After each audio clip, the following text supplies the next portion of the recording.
I, Franklin Delano Roosevelt, do solemnly swear I will faithfully execute the office of President of the United States and will, to the best of my ability, preserve, protect, and defend the Constitution of the United States. So help me God. Welcome back, everyone. It's the President's Guy. And this is going to be a relatively short and semi-emotional video. I just got done watching the Netflix show Death by Lightning, which chronicles the months leading up until James Garfield's inauguration and his subsequent assassination by Charles Guiteau. And it's emotional because I'm someone who's very passionate about history, and of course this particular channel is all about the American presidency, and I'm sure many of you know Abraham Lincoln is my favorite president.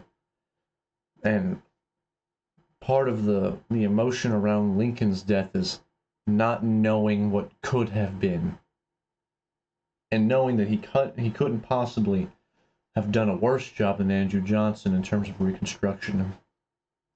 I get very emotional watching the Steven Spielberg, Daniel Day-Lewis movie Lincoln because of that. And in watching this show, a lot of that same feeling was brought back up. Because you see James Garfield, a president that if you were to ask 100 people on the street who's James Garfield before this show aired, who he was, most people wouldn't be able to tell you anything. But he really was a remarkable man, a remarkable human being, and a very humble one. He came from very humble origins, like many of our early presidents, and very passionate and educated and religious man. He was incredibly brilliant, perhaps the smartest man to ever occupy the White House. He could write in 2 different languages at the same time, one in each hand.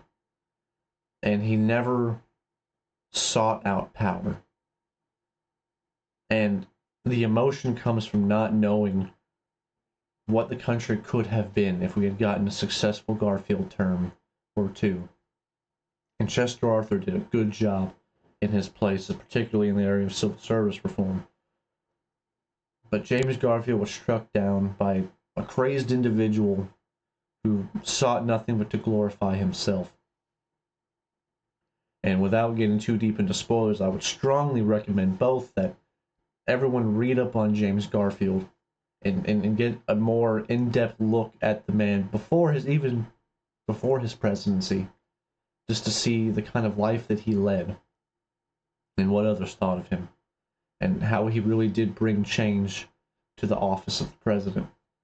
But do watch the show. Bear in mind that, like with any production, there are some exaggerations and some, things that did or did not happen in the show exactly the way they did in history, but the main thrust of it is correct, and it tells an important story. So I strongly recommend everyone check it out. Look into James Garfield, and let me know what you think of him, what you learned about him, and any research you conduct.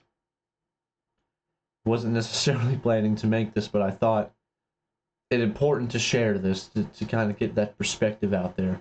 So, feel free, please share with me your thoughts on the man, on the show, any reading you do on him.